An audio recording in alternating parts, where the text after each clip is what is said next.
ஒரு நாள் சித்திரகுப்தன் வருத்தமாக பிரம்மா கிட்ட சொன்னாரு, பெண்கள் தொடர்ந்து ஆண்டுதோறும் வரலட்சுமி பூஜை செய்து வந்தா இப்போது இருக்கும் கணவனை 7 ஜென்மத்துக்கும் கணவனாக அவங்களுக்கு கிடைப்பான். ஆனா அதுல ஒரு சிக்கல் இருக்கு அப்படின்னு சொன்னாரு. என்ன சிக்கல் அப்படின்னு பிரம்மா கேட்டாரு. பெண்கள் அதே கணவன் தான் வேண்டும் அப்படின்னு சொல்றாங்க. ஆனா ஆண்களோ வேறு பெண்கள் தான் வேண்டும் அப்படின்னு சொல்றாங்க. இதுதான் சிக்கல் அப்படின்னு சொன்னாரு. இருவருமே திருப்தி செய்ய என்ன செய்ய வேண்டும் அப்படின்னு கேட்டாரு. இடையில குறுக்கிட்ட நாரதர் சொன்னாரு, பூமியில எல்லாம் தெரிந்த ஞானி ஒருத்தர் இருக்காரு. அவர் பேரு சாணக்கியர். அவர்கிட்ட போய் இதுக்கான தீர்வு கேட்போம் அப்படின்னு சொன்னாங்க.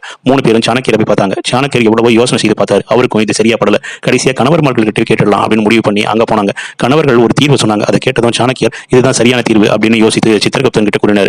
சித்திரகுப்தன் அதை முடிவெடுத்து அந்த பெண்கள் கிட்ட போய் கூறினாரு. அதற்கு அந்த பெண்கள் சித்திரகுப்தன் கையெடுத்து கும்பிட்டு விட்டு எங்களுக்கு அடுத்த ஜென்மமே வேண்டாம் அப்படின்னு சொல்லிட்டு அங்கிருந்து ஓடிட்டாங்க. அப்படி என்னதான் அந்த தீர்வு தெரியுமா? சித்திரகுப்தன் சொன்ன முடிவு என்ன அப்படின்னா, பிரம்மா நீங்கள் கேட்ட அதே கணவனை கொடுக்க வேண்டும் அப்படின்னு கோரிக்கையை ஏற்றுக்கொண்டாரு. ஆனா ஒரு நிபந்தனை, 7 ஜென்மத்திற்கும் அதே மாமியார் தான் இருப்பாரு அப்படின்னு சொல்றாரு. அதற்கு உங்களுக்கு சம்மதமா அப்படின்னு தான் சித்திரகுப்தன் கேட்டார். இதை கேட்டுதான் அந்த பெண்கள் தெரிச்சு ஓடினாங்க. இது கதைக்காக சொல்லப்படுறது தான். ஆனா உண்மையாவே மருமகளை மகளாக பார்க்கக்கூடிய மாமியார்களும் இருக்கதான் செய்யறாங்க.